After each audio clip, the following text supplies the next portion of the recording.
All right, look, thanks, Mahala. Thanks, everyone, for joining us. As Mahala indicated, we've been running a series of webinars around the country, both face-to-face and over the internet over the past 4 months, and we've taken people on a bit of a journey.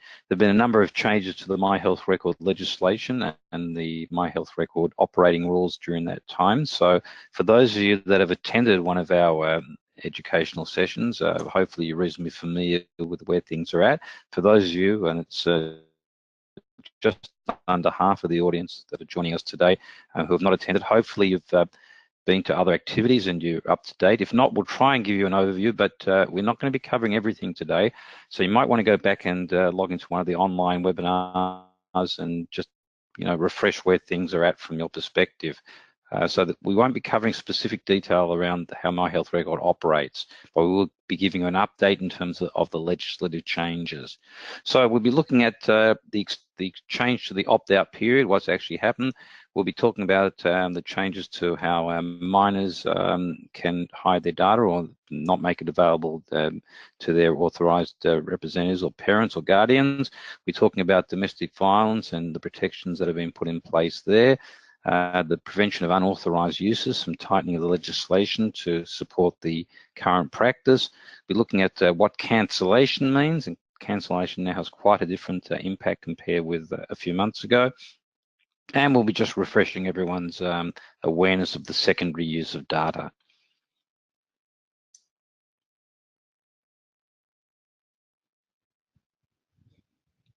So let's just take you through a brief history. And as I said, for those of you that have attended previously, this should be quite familiar. And for those of you that are new, let's just go through some key points. So the My Health Record was first established in 2012 as the personally controlled electronic health record. Its history actually goes back 4 or 5 years before that, and it came out of a number of summits. It was once called the individual electronic health record, then the personal electronic health record, then became the personally controlled electronic health record. In 2016, after a substantial review of the National Digital Health Strategy and Structure, there were some changes made, and the My Health Record, which commenced as an opt-in process on July 1, 2012, underwent a number of trials, one in far north Queensland, the other in Blue Mountains, Nepean in New South Wales, and that brought 2 million people into the system as an opt-out process. So they were all sent letters and they were advised that they had a certain date by which to opt out, and if they hadn't opted out by that date, they'd be automatically included into the system. The trials were really useful in terms of actually understanding what you needed to do to bring people on a journey, and also clarify the difference when using an opt-in model, which is expensive, time-consuming, it takes a long time to actually implement versus moving to a more mass approach where people are in the system unless they choose otherwise. So those trials provided some valuable lessons. In 2017, the agency, the Digital Health Agency, was provided with additional funding, and the system was provided with additional funding to support the move to an opt-out process. Now, that was supported by both sides of the parliament, both the current government and the opposition. So there has been essentially bipartisan support in this process over the last 8-10 years. Whilst people may quibble around the detail, the broad principle has been broadly supported by both sides of parliament. So the decision was made that in late 2018, the country would move to an opt-out model. And we'll quickly talk about where that's gone, where it's at in the next few slides. So some of you will remember, many of you will be aware that in July, the middle of July, the opt-out period began, and at that time it was commenced with a significant amount of media activity, either through television, talkback radio, newspaper articles, social media. There was a lot of activity. The RACGP media team tells us that the My Health Record was the single biggest media event to ever hit the college. The number of inquiries, the number of responses, the number of comments and feedback was just overwhelming. One of the things I think which is a good thing that happened is that for the first time people started talking about My Health Record in the public. people were talking about it amongst themselves and asking, what is it? How does it work? What's its use? Does it have a benefit? Is there a risk? What about the privacy? What about minors? What about domestic violence? If I don't want to be in it, how do I get out of it? If I'm out of it, how do I get back into it? So lots and lots of questions. And what became clear is that as more and more people were looking at the machinations, the operations of the My Health Record, and also the legislation that underpinned it, there were a number of issues that needed to be addressed. And whilst many of them had been managed as a matter of fact, as a matter of normal workflow by the Digital Health Agency, some of them were not explicitly supported by the underlying legislation. And that legislation was initially passed in 2012 and then amended in 2015. But these little things, these drafting errors or omissions, were just not considered. So we're going to talk about some of those. Section 70 was one of the ones that came up early, and that was really around the rights of government agencies and government law enforcement agencies to access My Health Records. So the Minister made a commitment to strengthen that, and we'll talk about that a bit later on. In August, a Senate inquiry began, and there were actually 2 Senate inquiries, and I had the privilege of presenting the RACGP submission to the Senate and had some robust conversations. And a lot of the recommendations that the college put up were recommendations made by you, the members, up to our committee, and we consider most of those, and there were a number of very sensible practical recommendations that we'll talk about later on that subsequently became a part of the legislation. So the Senate released a report, it was tabled in Parliament, it was considered, and virtually every one of the recommendations made by the Senate was adopted. So as a consequence, that delayed the move to the opt-out period. So the opt-out period, which was supposed to finish on the 15th of November, has now been moved to the 31st of January. And we'll talk about the impact of that going forwards. So a number of changes, in our view, the college's view, all positive changes, and they've strengthened the system and made it a lot more clearer and a lot more explicit.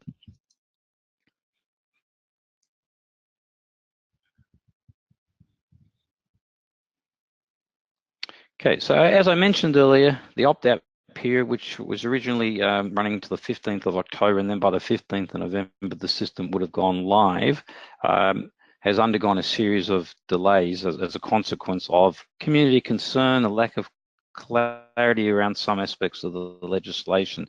So initially where it was is that by the 15th of October, if you hadn't opted out, you were effectively going to be in the system, and then there was going to be a 1-month reconciliation of all the records, and then on the 15th of November, for those people who did not have a record, their record was going to then be added to the system and it would go live effectively. Now, you've got an extra few months. It was delayed once from the 15th of October through the 15th of November. Now it's been delayed to the 31st of January. So if you currently don't have a record and you don't want a record, you can opt out by contacting the system operator either by telephone or online or other channels, and you will not receive a record. There'll be a 1-month reconciliation through February, and on the 1st of March, as we understand it, the system will then go live for those people who do not have a record and who did not opt out. So essentially what it allows for is for consumers to have a bit of a think about whether they want a My Health Record, where it might fit in their world. It gives healthcare providers additional time to think about how they can use My Health Record with their patients in their practice. It gave time for the Parliament to pass the legislation, so that happened. It went through the Senate in late November, early December, and then it went into the House of Representatives.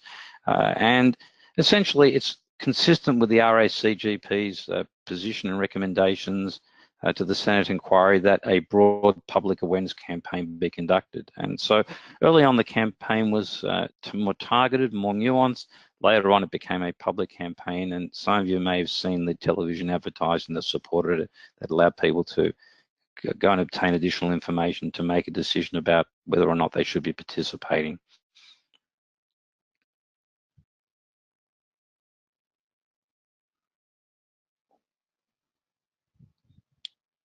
So we have another polling question here, Nathan, so I'll just launch that now. The question is, have you noticed an increase in patient interest or questions about the My Health Record over the opt-out period? Yes, I've noticed a significant increase. Yes, but only a slight increase. no, there hasn't been an increase, or not applicable?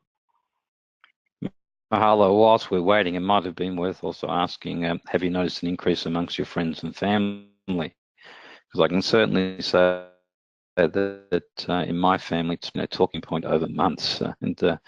Whereas a year or two or three ago, it was some vague program that people were working on. And I'm not sure about yourself. Has it been? Oh, no, I've definitely noticed the difference, especially now my family and friends actually have an idea of what I do for a job. So that's very exciting for me. What is this thing called eHealth? Yeah, exactly. So I'll just share that with you all now. Yeah, so significant 20%, slight 45%, and about 37% saying no significant increase or not applicable. Okay, so yeah, the community has been talking about it. It's starting to wane off now, and as we move into the holiday season, there's probably other things to think about. Possibly mid to late January, as we move to the end of the extension of the opt-out period, the community awareness and the media attention may rise again. But that's been a really healthy debate. So what changes have been made to the amended legislation, and what are the impacts?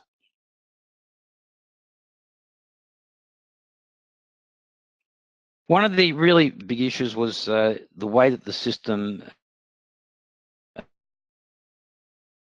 managed minors. To be clear, because the definition of minors, I think, is a little bit unclear. So it's not the people that work in the ground digging up iron ore in Western Australia. We're talking here essentially about children between the age of 14 to 18. So under the current process, when a child turns 14, the legislation enables them to take control of their MyHealth record.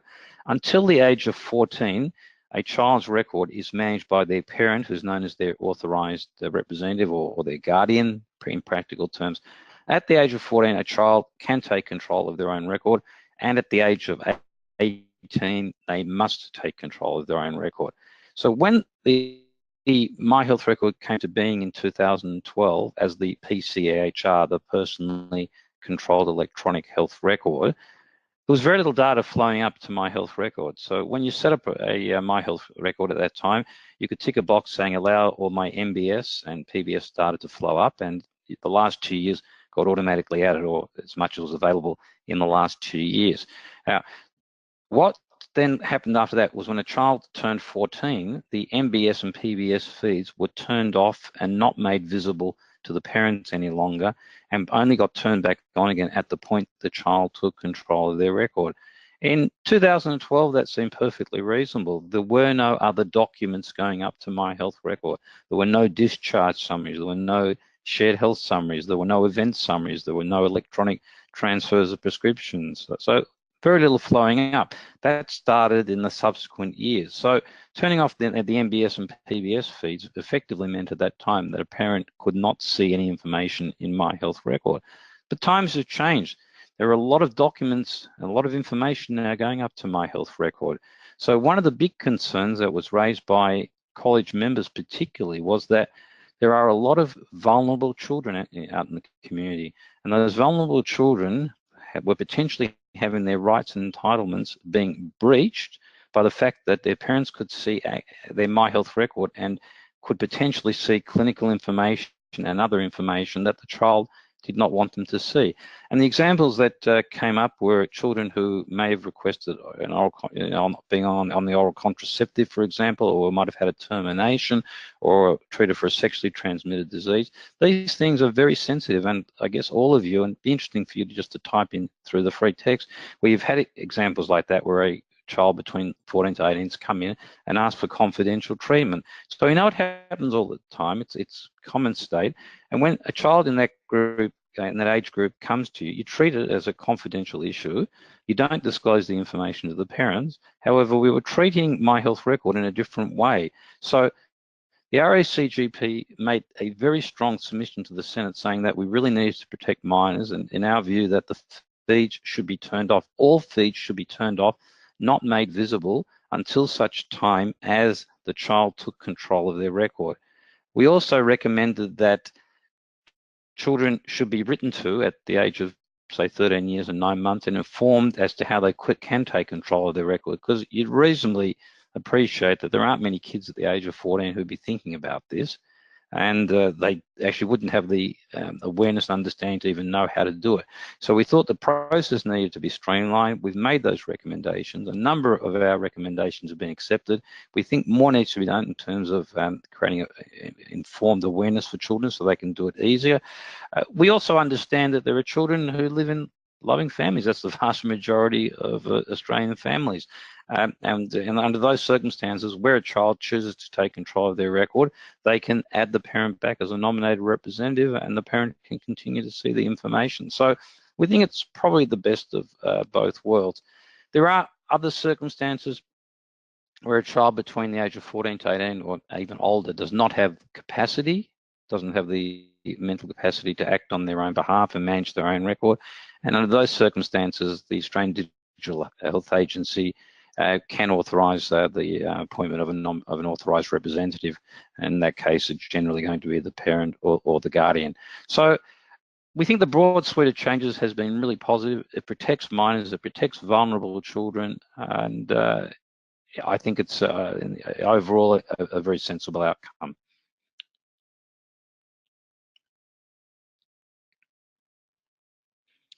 The same principle applied to families fleeing domestic violence. There was some community concern raised, and I think it's quite a legitimate concern, that individuals could access confidential detail for vulnerable people through either a minor's record or potentially by accessing the spouse's record. A lot of documents contain addresses. And so when you have a situation where a family has split up, and that's unfortunate, but it does happen, and let's be clear, quite often it's the wife who takes the kids and moves elsewhere, and you have a potentially abusive partner. They still had the capability to log into My Health Record and actually track the movements of the family, and that was really problematic. So the system operating now, or the Australian Digital Health Agency now has the capacity to remove an authorised representative or the non-custodial parent from being able to access the record, and they do not need to provide any notification to that individual, particularly where it might endanger the life, health or safety of an individual. So again, a number of very sensible recommendations which provide additional privacy protections. The basic principle is that a parent cannot have access to My Health Record if they are the non-custodial parent. So that, as said, that translates to both children. It translates to a potentially a spouse who might be placed in a life-threatening or abusive situation. And as I said, the agency has the power to immediately suspend anyone who's been previously designated as an authorised representative.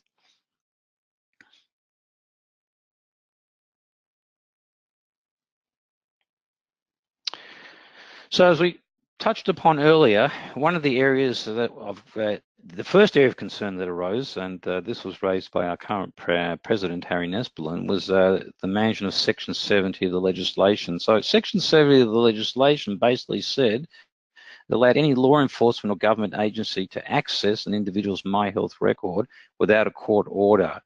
And that created significant concerns that government agencies might just start trawling through My Health Record on fishing trips. Not in the best interest of the system, not in the best interest potentially of the public. Now, what had happened is that the agency had adopted a position they would not release any information of that kind without a court order, but it wasn't encapsulated in the legislation. So the legislation has been strengthened to say that only on the presentation of a court order, and that court order needs to be specific, can't be in a fishing trip, will the agency be permitted to release the information. So that, again, that's a lot tighter. And again, how did this happen? If you go back to the history of it, from our research, it appears that this was a carryover from the old Medicare legislation. And the Medicare legislation sort of makes sense that if Medicare needs to access the Medicare records, or the Australian Taxation Office needs to access your financial records in order to pursue a criminal or fraud activity, well, perfectly reasonable. But when you translate that across into sensitive healthcare data, it doesn't seem to make any sense any longer. So that's been tightened up. In the 6 years that the system's been operating, there have been no requests by any government agencies. So the concern didn't really match the reality. However, there was always a potential that it could happen. So now, without a court order, the agency cannot release. The other concerns around the potential for private health insurers and employers to access information. Again, whilst the legislation was reasonably clear that a private health insurer could not access My Health Record and that an employer could not access a My Health Record or could not request that a person provide that information from My Health Record, it wasn't as tightly worded as one might have liked. So there have been some amendments to the wording to make it very clear that from next year moving forwards, private health insurers cannot access the healthcare information, including de-identified data. Employers cannot ask for access or use of data. Law enforcement agencies cannot disclose health information without a court order. And the penalties for unauthorized access, unauthorized disclosure have increased. So again, there was the ultimate deterrent is if you put a big enough fine on, you slap people hard enough, that will stop them doing anything they shouldn't do.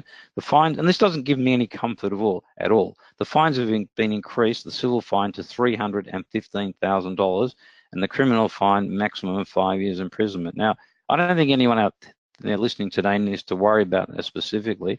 As long as you do the right thing, you'll never fall foul of the authorities and you'll never end up in this situation of having to worry about criminal or civil fines. But if you do the wrong thing, if you happen to have a friend or a neighbor or a public celebrity who lives up the road from you, and you decide you just want to get into their My Health Record and have a bit of a look around, bit of the sticky beak, well, that is clearly the wrong thing. And that will almost certainly come to the attention of either the individual themselves or the agency, and it will lead to an investigation. And if it's determined that you or your organization has been accessing records where you were not providing health care to that individual, well, then the full force of the law may very well come down upon you, and so be it. So those changes, and we've talked about the change to Section 70, we think are all very, very useful changes and have strengthened the My Health Record legislation, the My Health Record process. It's given the agency a surety as to how it needs to conduct its business, and it's given certainty to the public. And when you take all that into consideration and you combine it with the media conversation and a lot of the noise and chatter around privacy and the risk of breaches and all the other conversation, having this delayed to the end of January makes a lot of sense in terms of the opt-out period.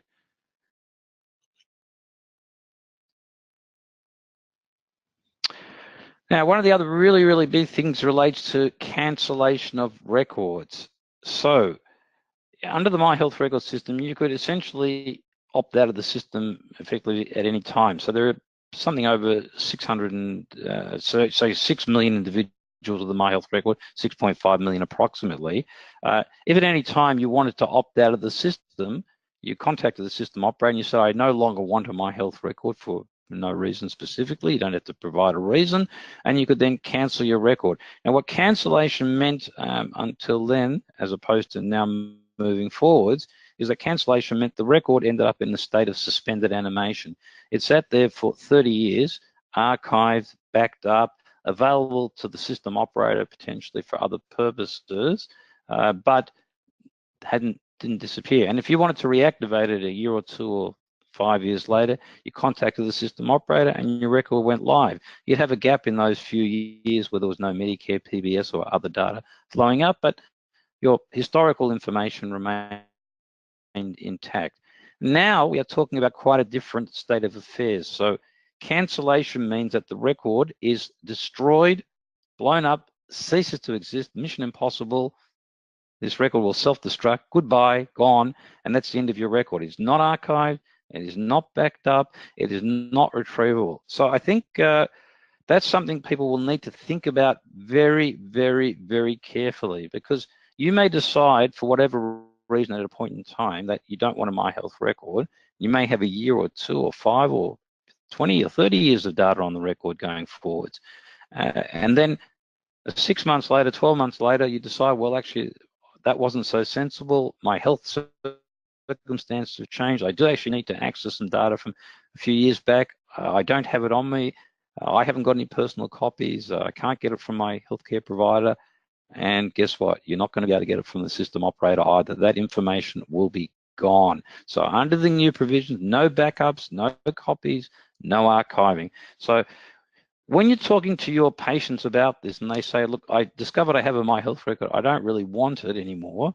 I guess if you've only got a few months of data and it's not critical, well, yeah, okay, fair enough. But particularly with elderly patients or people with chronic and complex conditions, if for whatever reason they decided they're spooked by the media or spooked by the privacy or the threat of an overseas government accessing their data, I think you might remind them that if they cancel the record, it's gone. So they might want to actually take some snapshots, some copies, and make sure they have a local copy for themselves, because once it's gone, going forwards, it is gone.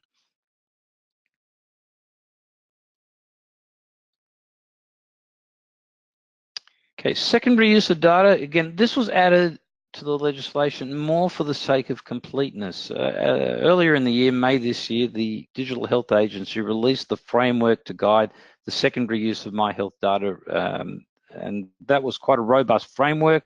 It provided a lot of guidance around how secondary use would operate, and under the model, it's being run by the Australian Institute of Health and Welfare, so they will govern the system, and it allowed for a review 2 years after the first data set was released. Moving forward, the legislation is now allowed for the establishment of a data governance board to approve the release of data for secondary uses. There is also, and this existed prior to the change in the legislation, there is also within the system settings the ability to opt out of secondary use of data. So if you do not want to participate in the secondary use, if you don't want researchers and other people accessing your de-identified data, and you have a concern about that, you can go into MyGov, then into My Health Record, and in the system settings, tick the box, I don't want to participate in secondary use, and then you've opted out of that part of the system. Again, that's a personal choice. So the Data Governance Board was established initially in the framework. It's now been enshrined in legislation. The board will assess applications for the collection, use, disclosure of de-identified data and health information for research and public health purposes, and they're the two main requirements for secondary use. They'll provide guidance to the Australian Digital Health Agency in providing de-identified data and health information, and it will take steps to protect de-identified data and health information used for research and public health purposes. So again, that creates a level of transparency and public accountability, which should assure people that the information is being used for the purposes for which it was intended. But as I said earlier, if you're concerned about secondary use, and I get that some people are, and there's always a small risk that de-identified data could be re-identified. It's unlikely, but it's always theoretically possible. You don't want to play in that space, then opt out of the secondary use framework, and that's the end of it for you.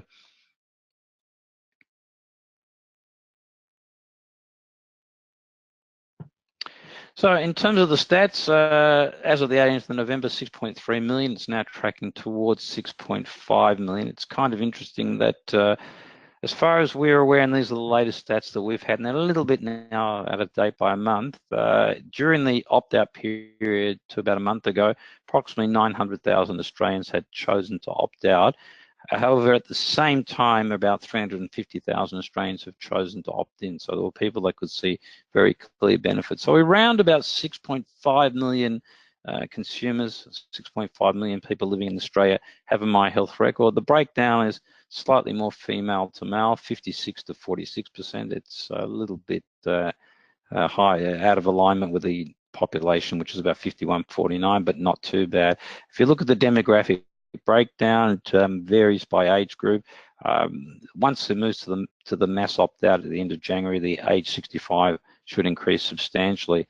And then if you have a look at the breakdown across the population, by state, it's reasonably consistent across most states. A bit higher in New South Wales, but not substantially. But higher in Queensland, 32%. Where there was where 1 million people created a really big boost to the numbers through the opt-out trial. If you have a look at the actual healthcare organisations, there are just under 15,000 healthcare organisations who are registered. Not surprisingly, nearly half of those are coming from general practice.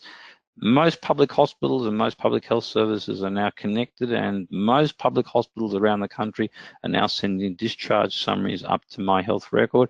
And if you have a hospital in your area that is not, that you're aware of, let us know. We'd be interested to hear.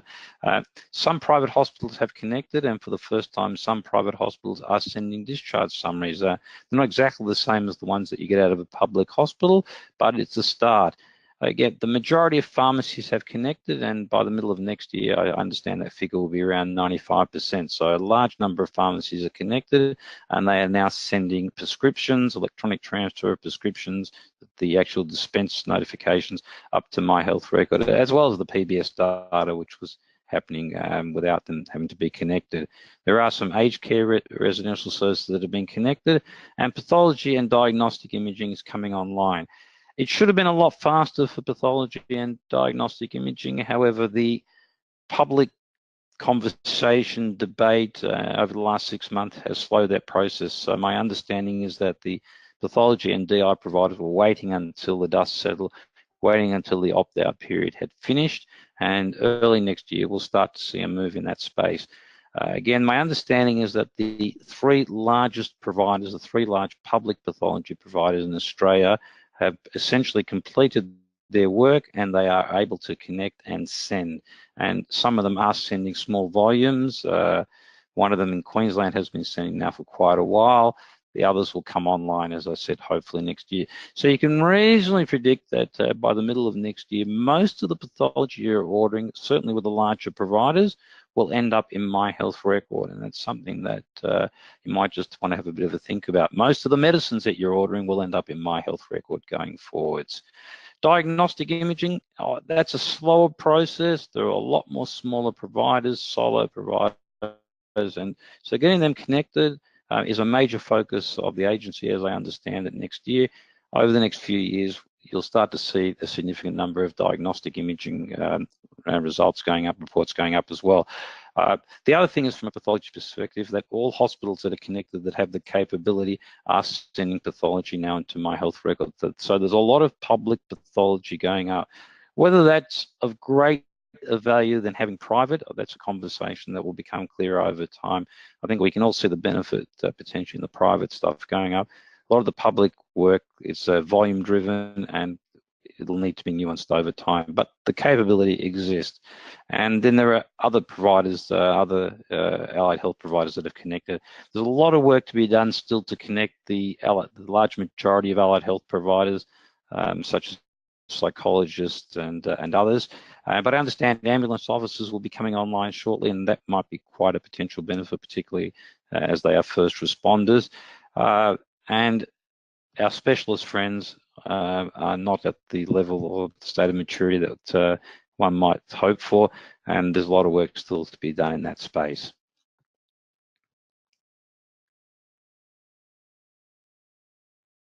So Nathan, we have one last polling question for today.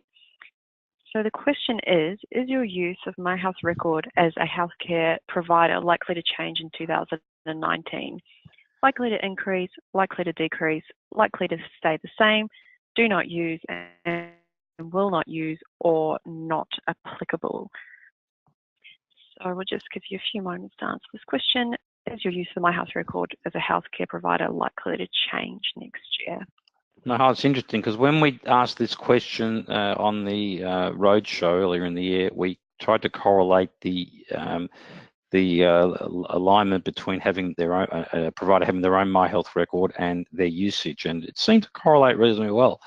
So on that basis, I'm thinking that likely the increase is going to be quite high, but let's just see. I think so too. So I'll just share those results now.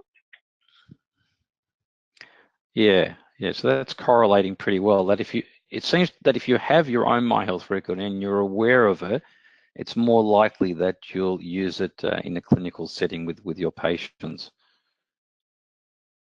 Oh, the poll's gone.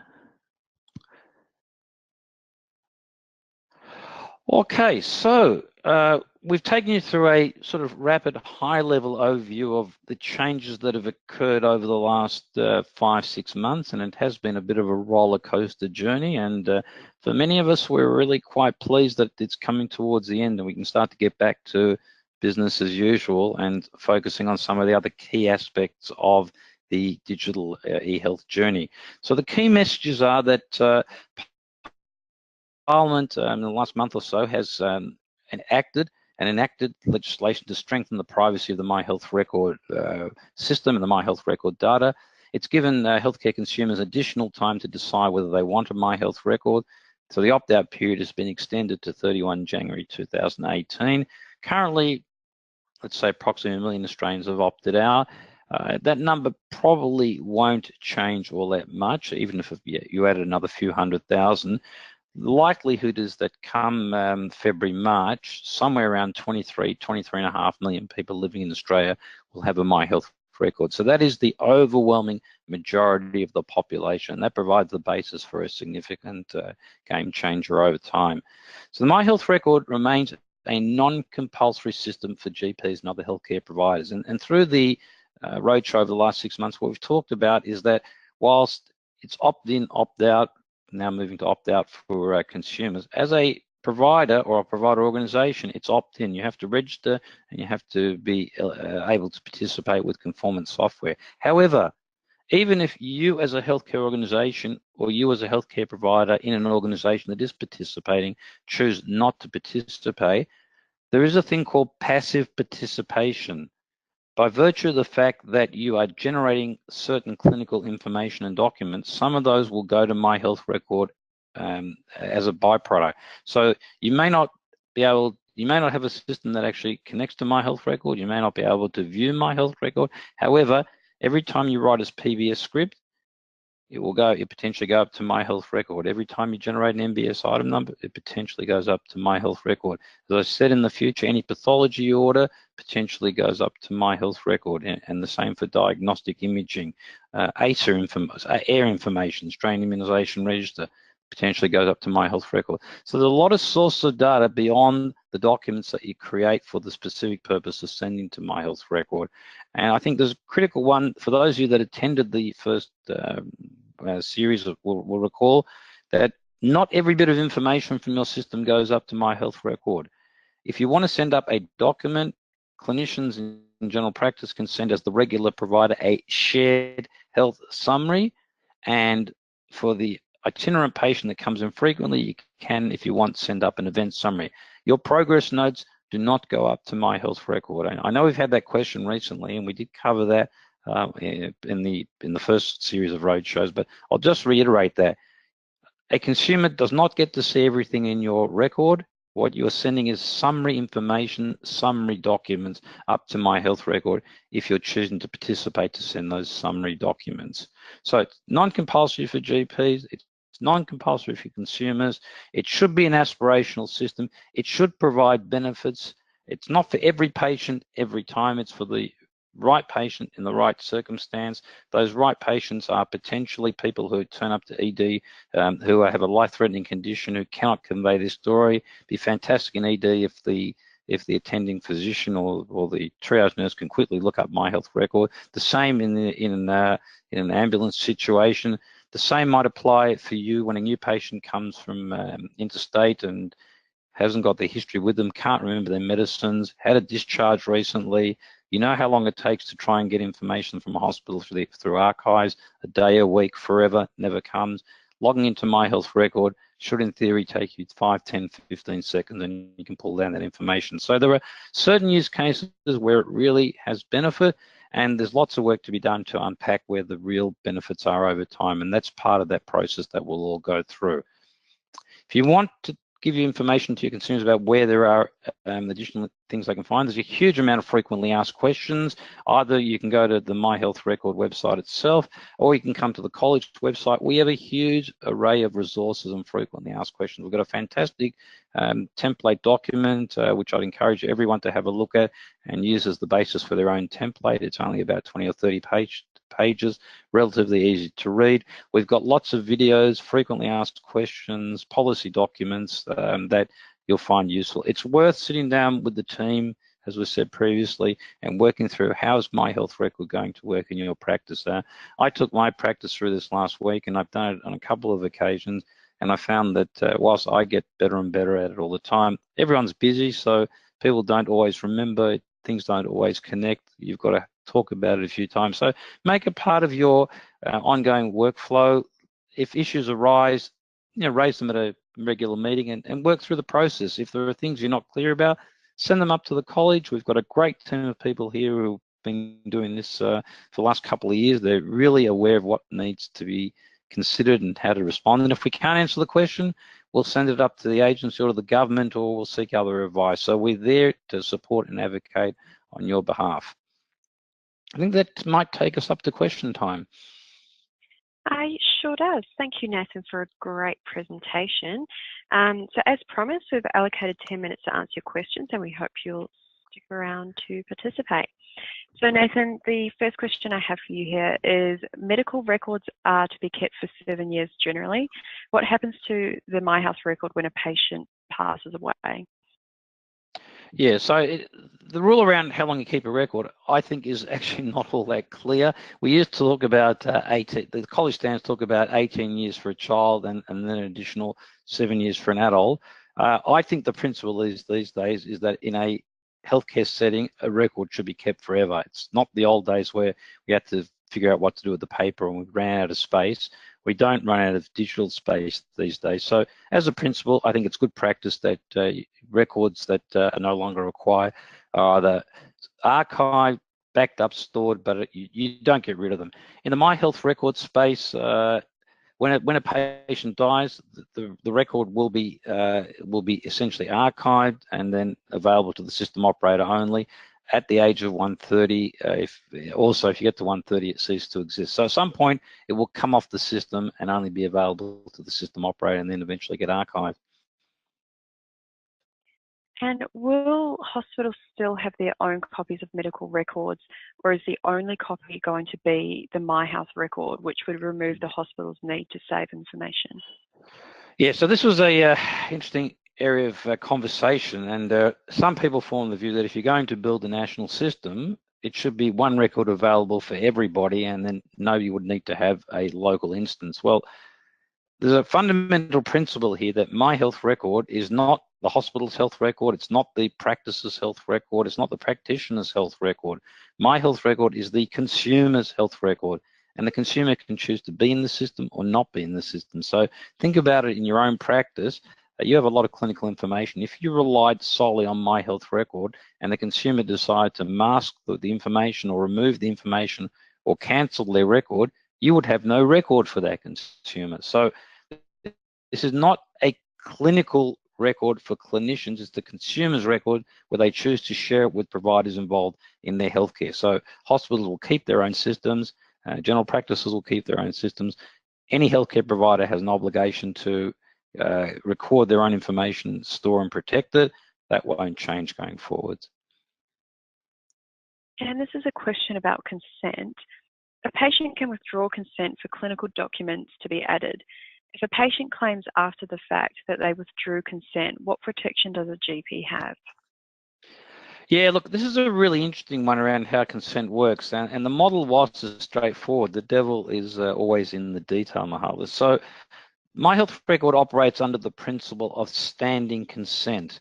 And standing consent essentially means that when an individual has a MyHealth record established, it says, allow any healthcare provider involved in MyHealthcare to access MyHealth record, to upload, download, or view MyHealth record, standing consent. So the question then becomes, it's up to the individual then to say to a provider, look, I know you're going to send up a shared health summary, or I think you might be sending up a shared health summary or ordering some pathology. Oh, I don't want that to go. Please don't do that. It's up to the consumer to explicitly say, do not post. That's an instruction to the provider, and the provider has to then comply with that. So if they don't want any particular information or a document to go, they advise the provider, you follow that request. You might sort of say, look, I don't think that's a good idea, and there might be quite legitimate reasons for that, and you can have a conversation. But if they say, don't post it, don't send it, then you can't. Now, What happens if you do? Well, what's the worst case scenario? So you send up a discharge summary or a medicine or pathology up to My Health Record. Consumer, having logged into their My Health Record and sees it's there, says, oh, that's no good. I told them not to send it and they sent it. Well, they can mask it or remove it. Not a problem. Just get rid of it. So is there any real harm? In the first instance, if it's detected immediately, probably not. If it transpires that that information is then made available to lots of other people, well, that might become a problem down the track. So, and then it might become a conversation now, well, I told them not to and they didn't comply, and that could become the subject of a further, follow-up query. So it's not clear at this point in time. Common sense dictates, just follow the instructions, document. If they say don't post, don't post. If you do it in error, as the author, you can always pull it back. Like, it's not likely there's going to be harm as a consequence, but it's probably a timing question as much as anything. And if a patient dies, how will their record be cancelled, and who will notify the agency? Okay, so that's a really, really good question. So it's called fact of death. So when a patient or when an individual dies, what happens is that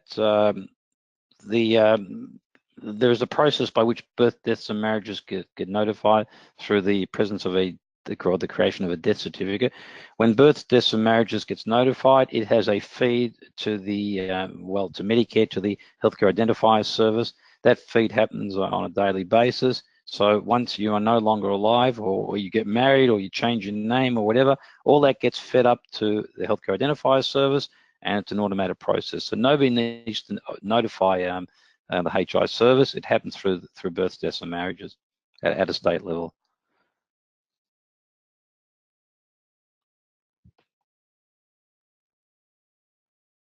Hello. Sorry, I was on mute. If a patient, Well, are the changes in legislation now active, or do they still need to be activated? Yeah, so they went through Parliament about 2 weeks ago. They need to receive royal assent. That normally happens, within the following week. I'm assuming now that it's received royal assent, but we could take that on notice and let everybody know. One of our great team will follow that up. I'm presuming it's already had royal assent, but that might be a few days either way. Once royal assent, if it hasn't happened, it will happen shortly. Some of the changes, though, required some technical fixes, so not everything has been enabled, but that will happen over the next month or so. So some of the legislative components where it's pretty straightforward, where the agency is not authorised to release to a government agency without a court order, that's pretty much enforced now. But other changes like masking data for minors, well, that was a technical fix. The agency will inform us when that change has occurred. It's something that will happen over the next month or two, I presume. If a child has separated parents that both have joint custody, can both parents access the child's My Health record until they are 14? Yeah, absolutely. So where you've got a separated family and there's a reasonable working relationship and there's no threat of domestic or family violence, and both have custodial rights and both are happy with that arrangement, yeah, both parents can continue to access My Health record. And I would assume, notwithstanding what we discussed earlier, that in most instances that will be a common state. So the protections are put in place to deal with those edge cases, and there are a lot of those edge cases where you've got concerns around privacy or threat to life and limb, and so legislation was tightened and the process was tightened. But in the majority of cases, both parents will have and will continue to have access. And what if I pull information from my patient's My Health record into my system, and then I'm subpoenaed to provide the clinical record? How do I know what I can provide? Okay, so this is actually a really, really good point of conversation, and it requires a little bit of clarification. So you have a local record system, whatever you're using, and it has a connection to My Health record. There's a button that says My Health record. At the point that you push the button, all of a sudden you start to see information in My Health record. What we have advised our colleagues and our members, and the same advice has been provided by the medical defence organisations and lawyers, that if you view something in My Health Record and rely upon it, you use it as part of your clinical decision reasoning and clinical care, then download that information into your local record system. Once it's downloaded into your local record system, it doesn't matter how it got there. It doesn't matter that it came by a secure message or a fax or a snail mail, or the patient told you and you wrote it down. Once it's in your local system, it's in your local system. So the discharge summary might come as a secure message from the hospital, or you may have not got it that way for whatever reason, and you pulled it down. Once it's in your local system, it forms part of your local system. But the things that you did not pull down are not part of your local system, and you don't need to provide those.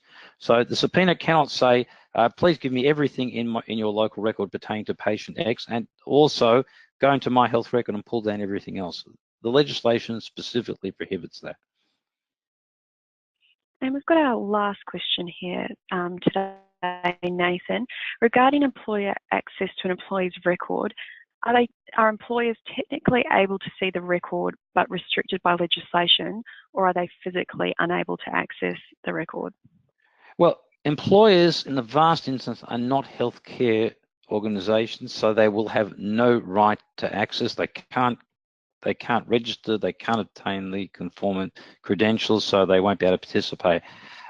There are some employers who are healthcare organisations, and they may be able to see information about, imagine in your own practice, you've got staff that work for you, you technically have the capability to go and have a look potentially, because they're in your practice and you know who they are and you can connect, but the legislation prohibits you from doing so. That is a breach, and that may lead to a breach investigation, and that may lead to subsequent action. So there are practical considerations where most employers can't connect, but for those of you that are healthcare providers, you need to be very careful about how and when you choose to access My Health Record, and you cannot use it to go and investigate your own staff. So Nathan, I think that brings us to the end of today's webinar. If we did not get to your question today, please email it through to ehealth@racgp.org.au and we'll get back to you. Nathan, thank you for the great presentation today. Thanks, Mahala, and thanks to the whole team in the background, Pip and Joe and whoever else is sitting there handling the lines. Thank you very, very much, and thank you everyone for joining us, and have a great festive season, and we'll see you next year. Yes, thank you everyone. Goodbye.